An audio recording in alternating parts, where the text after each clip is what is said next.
C'est ce même sucre de canne, cher à Philippe, qui a coulé dans les cales du Limpopo à la fin du 19e siècle.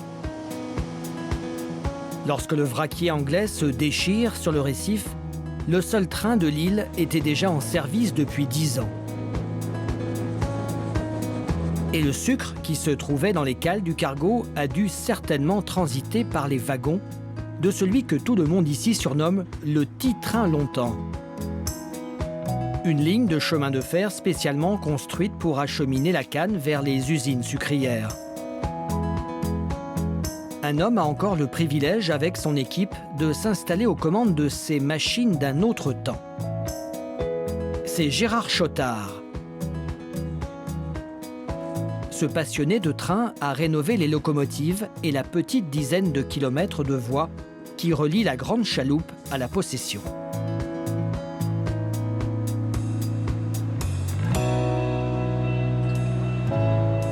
Alors ça, c'est la locomotive à vapeur 030T Schneider de 1878, classée monument historique en 1993. Pièce exceptionnelle, unique au monde peut-être, jusqu'à preuve du contraire. Elle était à la bibliothèque départementale en ville. Miracle d'ailleurs, c'est un miracle. Hein, Pourquoi elle n'est pas partie à la ferraille avec le reste, je ne sais pas. Il est toujours là? Non. À partir de des années 1880, on a installé un chemin de fer qui faisait les trois quarts du tour de l'île, c'est-à-dire Saint-Pierre, Saint-Denis, Saint-Denis, Saint-Benoît, et qui a permis le développement de l'île. Le chemin de fer était le plus gros employeur de l'île, voilà, jusqu'aux années 1960-63, puisque le chemin de fer s'est arrêté en 63 et définitivement en 76.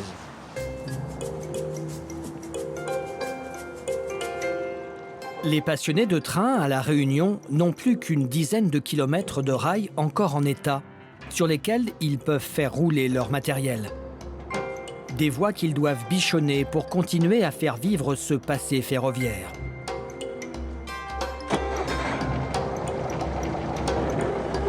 Aujourd'hui, Gérard et son équipe doivent vérifier que les rails du tunnel entre la Grande Chaloupe et la Possession ne sont pas obstrués par des éboulis.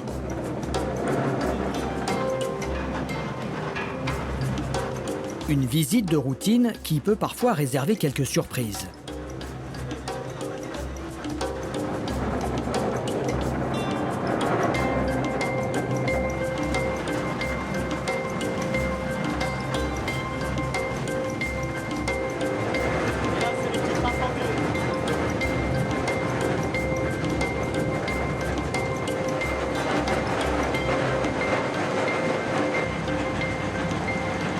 Là, on vient de quitter la Grande Chaloupe et on est sur une portion de voie qui va faire 4 km sous tunnel pour arriver à la Possession.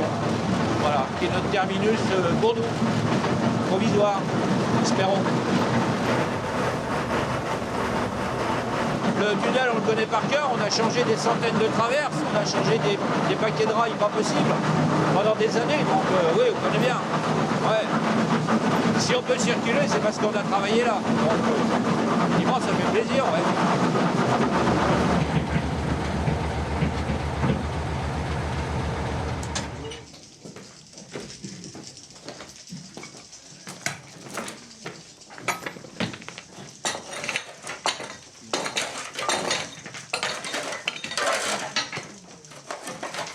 On déblaye un petit peu de roche qui est tombée. C'est pas des gros morceaux, c'est de la roche assez légère en plus. Mais bon, on dégage le bord du rail pour éviter un petit incident, un petit peu d'usure. Ça risque pas de dérailler dans l'absolu, hein, mais sous la vitesse où on roule, mais bon, histoire de dégager. Et de toute façon, ça nous permet là, de faire un tour de voir l'état du tunnel, l'état de la voie.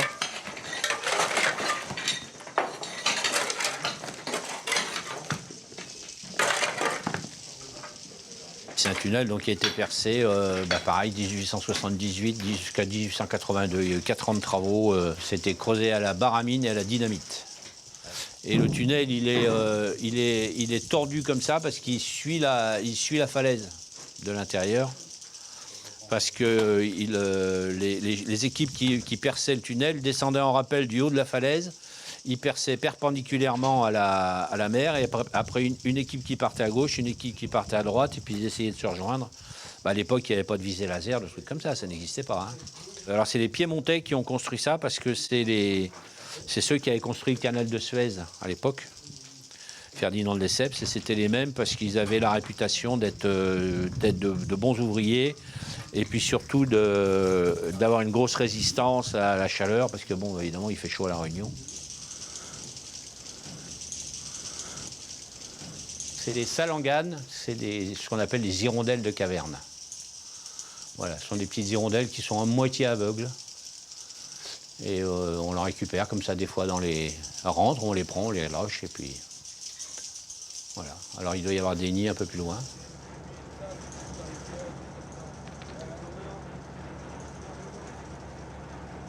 Et puis en bas, c'est les déjections, c'est ce qu'on appelle du guano. Ça se vend ça, hein? Ça doit être des ponts en anglais, ça, non? C'est du guano, ouais, bien sûr, c'est vachement recherché, regarde là. Alors le problème là, c'est que de temps en temps, il y a des gens qui rentrent avec des grands bouts de bois et ils font tomber les nids pour les manger. Bah ouais, c'est chinois ça.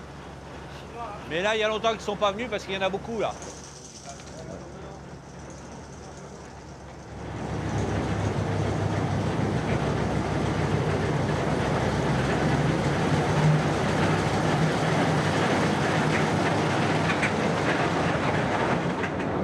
À 10 km/h, le voyage continue dans un vacarme assourdissant.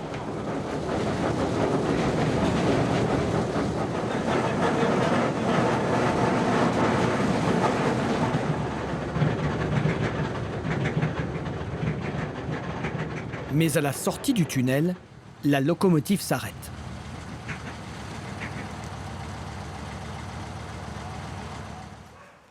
La végétation a envahi les derniers mètres de voie encore carrossables.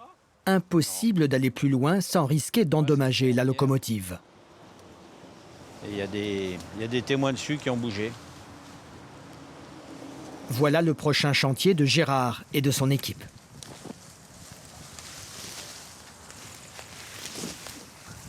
Voilà, le terminus, il est au bout là où il y a le gabion là. Oui, il n'y a plus qu'à rentrer, effectivement, on a fini, on est arrivé à la possession. Et la voie, donc, avant, continuait elle partait sur la droite et elle longeait le front de mer. Et puis après, elle partait sur le port. Voilà. Donc on a conservé cette portion-là qui a servi, donc, c'était la halte définitive du chemin de fer de secours de 63 à 76, ça s'arrêtait ici. Voilà. Quand la route du littoral était fermée, la première, donc les gens prenaient le train là et ils arrivaient directement à Saint-Denis. Voilà. C'était chemin de fer de secours.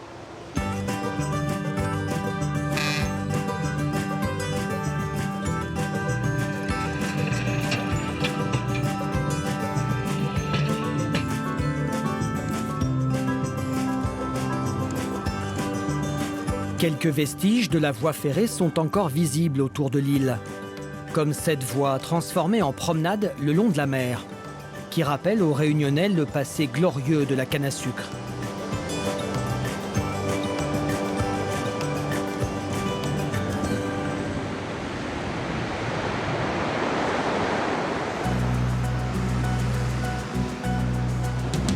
Et même si les convois de trains ont disparu dans les années 60, ils ont été vite remplacés par des camions géants. Ils sont verts, les cachalots, comme on les appelle ici. Depuis quelques semaines déjà, ils ont commencé leur rotation vers l'usine de Bois Rouge. C'est une des premières usines sucrières construites sur l'île de la Réunion en 1807 et une des deux dernières encore en activité. C'est d'ici que le Limpopo, les cales remplies de sucre, était parti pour son dernier voyage. L'ambiance est bruyante. 8000 tonnes de canne à sucre sont broyées chaque jour, de juillet à décembre, pendant la saison de la coupe. Le reste du temps, l'usine est à l'arrêt. David, l'ingénieur en chef, supervise le processus de transformation du jus de canne à sucre. C'est des cannes longues, donc ça va être stocké pour la nuit. Et donc là, on peut voir le déchargement de ce cachalot. En dessous, il y a un fond vibrant ou un fond mouvant qui va venir décharger continuellement les cannes. Une succession de tapis roulants entraîne la canne vers des vis sans fin qui la déchiquettent, puis la broient dans des moulins pour en extraire le jus. La bagasse, elle, est traitée séparément et servira de combustible sur l'île. La bagasse, c'est ce qu'ils trouvent sur le chariot à sortie diffuseur. On en produit à peu près 90 tonnes de bagasse par heure. Elle va être pressée, puis séchée et envoyée à la centrale thermique. La centrale thermique va brûler cette bagasse pour faire de la vapeur. Et cette vapeur, elle va nous retourner pour chauffer nos appareils, mais aussi produire l'électricité. La production d'électricité de la centrale thermique correspond à peu près à une ville de 30 000 habitants. Mais le plus important reste le jus, le vezou, du sucre ou plutôt du saccharose, présent à 15% dans les tiges de canne. Pour extraire et concentrer ce sucre, la canne est soumise à un traitement qui s'est complexifié avec les années.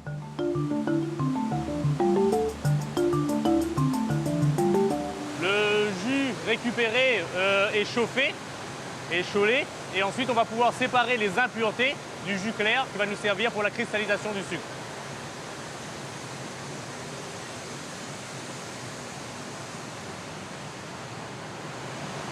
En faisant le prélèvement, on pourra voir exactement ce qui se passe dans le décanteur. Il y a un phénomène de décantation. Donc les impuretés qui étaient dans le jus se retrouvent au fond et le jus clair, épuré, va se retrouver à la surface. Donc cette boue va se retrouver au fond du décanteur qui va être traité par la suite. Et ce jus il va être concentré en sirop pour être le point de départ pour la cristallisation et fabrication du sucre.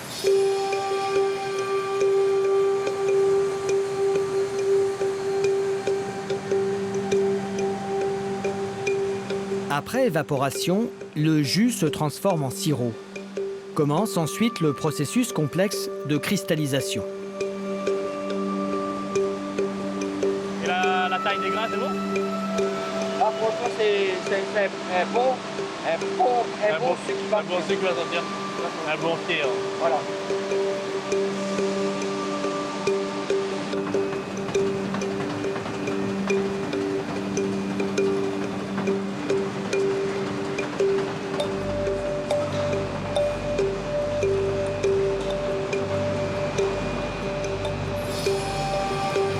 Bon, bien doux, pas plate, doux. Donc il a un goût qui dépend de la variété de la canne, de la qualité de jus de la canne.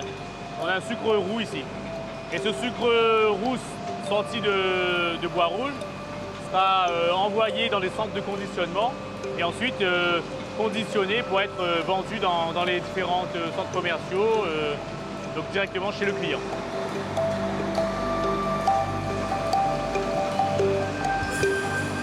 L'histoire de la Réunion est indissociable de la culture de la canne à la Réunion. On a toujours produit de la canne pour produire cet or.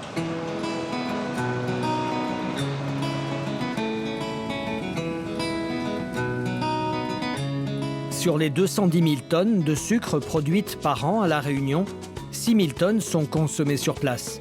Le reste est entièrement exporté vers l'Europe.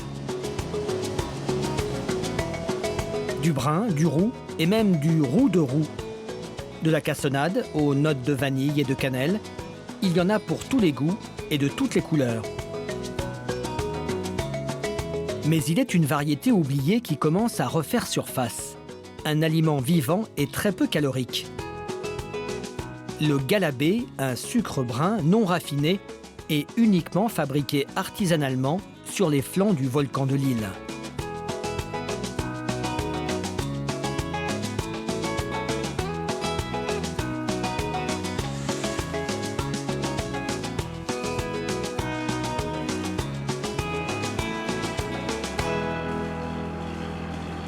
T'as passé quelle quantité ce matin en...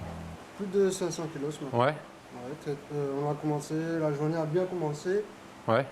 pas de soucis. Pas de soucis sur le réglage du moulin et Non, pas de soucis. ça tourne pas de tous. soucis, non. Ok. Le jus, t'as mesuré un peu la qualité du jus ce matin? Oui, c'est bon. Bien concentré? Ouais.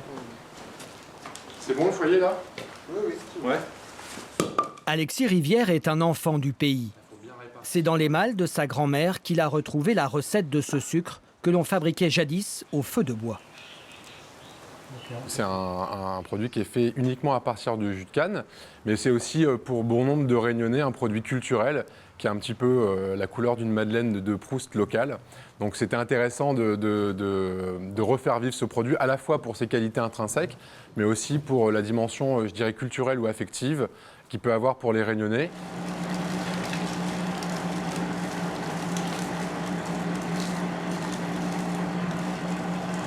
C'est un moulin de laboratoire, donc on n'est pas du tout à l'échelle de l'industrie sucrière, hein, c'est un tout petit atelier. Et on a eu la chance de retomber sur ce moulin mécanique qui est entraîné par un moteur électrique et qui servait autrefois dans une sucrerie de l'Est qu'on a retapé et remis en fonction pour la fabrication du galabé ici.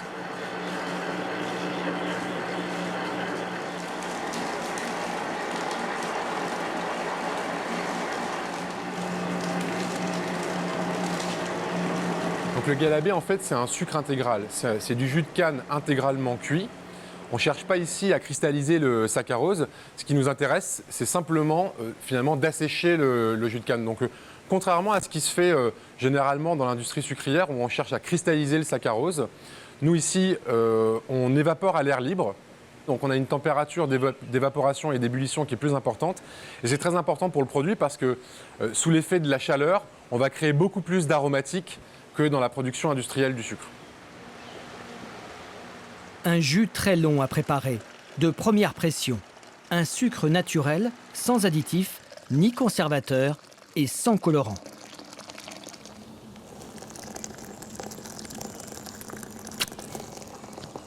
Là, ça a un goût déjà un peu prononcé de caramel.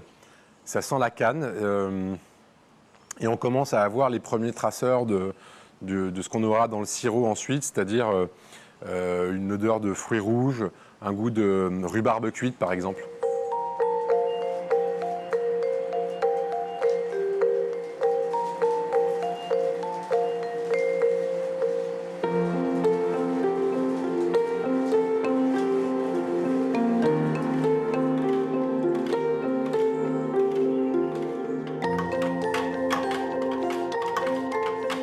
C'est un produit qui est réputé pour être difficile à faire parce que non seulement c'est long, mais en plus, après qu'on a passé plusieurs heures devant sa marmite à regarder l'évaporation se faire, il faut encore fournir un effort physique pour finaliser le produit. Donc c'est un produit physique.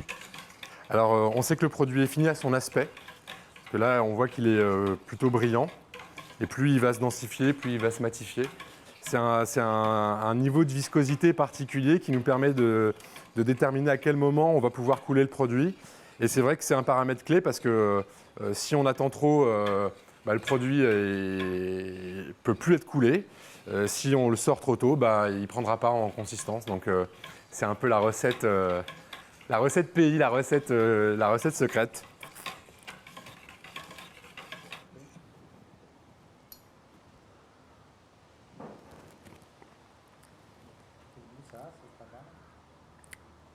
Ça a un goût d'un caramel, ça a un goût de date. Ça a un goût un peu vanillé aussi. C'est très gourmand.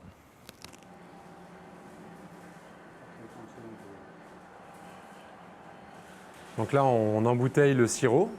Donc c'est le sirop qui vient directement de l'évaporateur, qui est un premier produit à consommer tel quel. C'est un sirop qui est très fort en goût, qui est très concentré. Donc on n'a pas besoin d'en utiliser beaucoup pour apporter du goût. Et ça s'utilise vraiment dans toutes les parties de la cuisine. Évidemment, dans les desserts, en nappage, sur des glaces, dans un yaourt, sur des crêpes ou une salade de fruits, ça marche très bien. Mais on peut aussi l'utiliser dans des cocktails. Remplacer le sucre par le sirop dans un petit punch, c'est très bon. L'utiliser pour caraméliser des viandes, pour préparer des vinaigrettes. C'est vraiment un produit qui se glisse un peu partout dans la cuisine.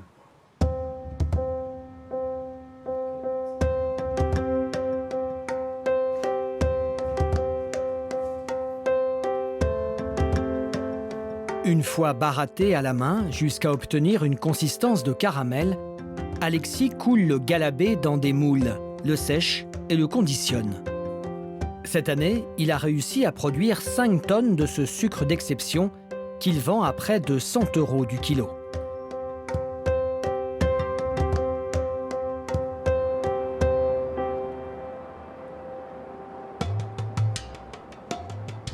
Nous partons au cœur du Sud sauvage, sur les traces d'une plante emblématique de l'île.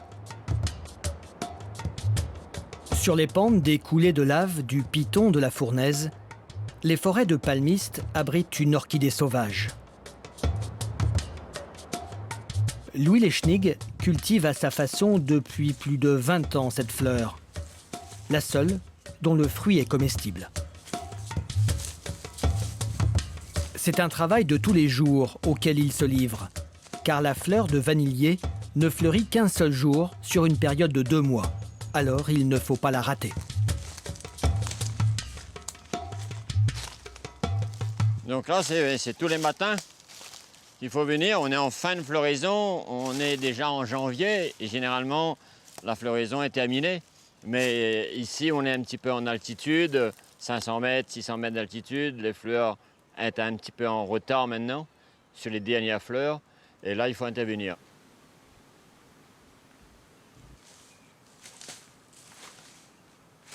Cette orchidée tropicale est très délicate car elle est en forme de liane et a donc besoin d'un arbre support et de beaucoup d'ombre pour se développer. Les premières fleurs apparaissent après 3 à 5 années de culture. Au lever du jour, armé de son bâtonnet de citronnier, Louis Leschnig s'apprête à féconder ses fleurs de vanille, comme le faisait il y a 170 ans un jeune esclave d'une douzaine d'années. C'est le même geste que Raymond Albus a trouvé ça il y a très longtemps. Hein, c'est le même geste qu'on fait, on n'a pas changé, on n'a pas évolué, on a resté pareil, on a peut-être amélioré les techniques de préparation, sortir des nouveaux produits, mais la culture et la fécondation est exactement le même. Un geste qui a rendu possible la culture de la vanille, car la fécondation naturelle de l'orchidée n'était possible que par une abeille endémique du Mexique, le pays d'origine de la vanille. Avant la découverte du jeune Albius, seule une orchidée sur 100 produisait une gousse de vanille. Grâce à lui, c'est une fleur sur 2 qui est fécondée. On fend la corolle qui est autour et qui nous gêne pour pouvoir accéder directement là où il y a la fleur femelle et la fleur mâle. Avec le petit bâton, on pousse la petite langue qui protège la fleur femelle. Le pollen est juste dessous là. C'est la petite tache jaune qu'on voit. C'est pas grand-chose. Si je reprends le petit pollen que j'ai mis, ça représente ça. Ça, c'est le pollen et ça doit être là-dessous. Plus il y a de pollen au bon endroit, mieux la gousse sera ensuite, et donc la meilleure fécondation sera faite, et la gousse sera la plus belle, plus grande et plus riche en huile pour la suite.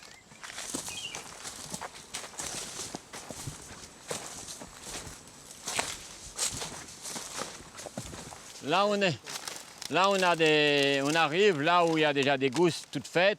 Ça c'est des. Il y en a qui poussent encore. Hein. C'est des fleurs qu'on a fait donc 1 mois et demi.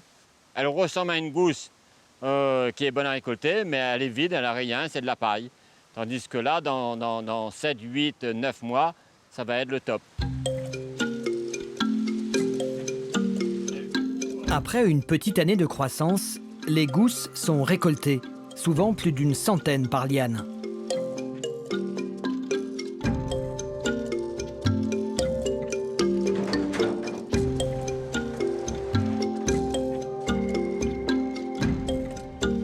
Commence la période de séchage et de calibrage.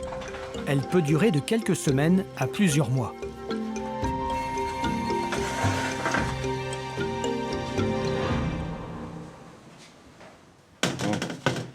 À partir de maintenant, tous les jours, il faut récupérer les gousses qui sont sèches, pas trop sèches, parce qu'il va continuer à travailler, mais d'une manière différente.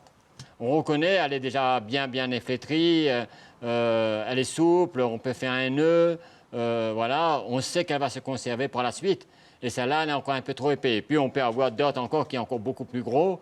Là, on ne peut pas tourner, hein, ça peut casser.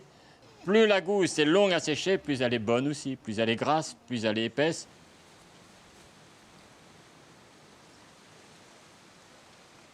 Certaines gousses de vanille font l'objet d'une attention toute particulière. Quand c'est mis en couverture, en réalité, elle sue. À ce stade-là, quand une vanille est au séchage et huileuse comme ça, c'est top. Là, on sait que ça brille, on voit qu'il y a de l'huile qui sort. Et c'est vraiment un signe de qualité pour moi et de repère. Là, d'ici 3 mois, c'est une vanille poilue. Donc, c'est pas évident, parce qu'il y a encore 2 étapes encore après. Mais c'est plutôt sûr que cette vanille, elle va givrer pour la suite. De la vanille givrée, le rêve de tout producteur. La plus délicieuse et peut-être la plus difficile à obtenir.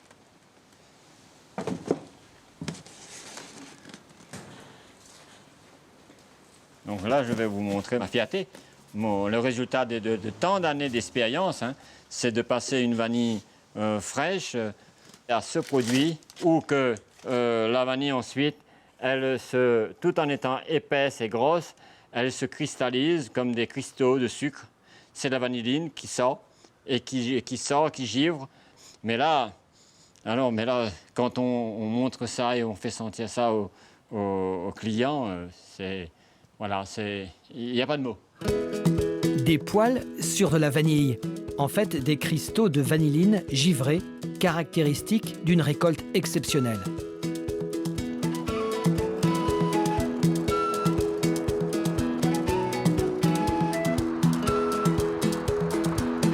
C'est ici, sur le marché de Saint-Paul, que Louis vend sa vanille bio. De la vanille givrée à près de 1 200 € le kilo. Là, les bio en plus. Oui, mais elle est plus concentrée. Sans savoir comment ça, c'est super. Hein?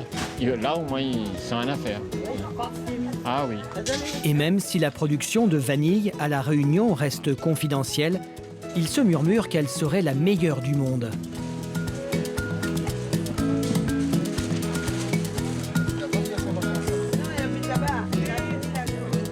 Au carrefour des parfums et des épices, l'île de La Réunion a su acclimater de nombreuses espèces de plantes et de fruits pour le plus grand bonheur de ses habitants.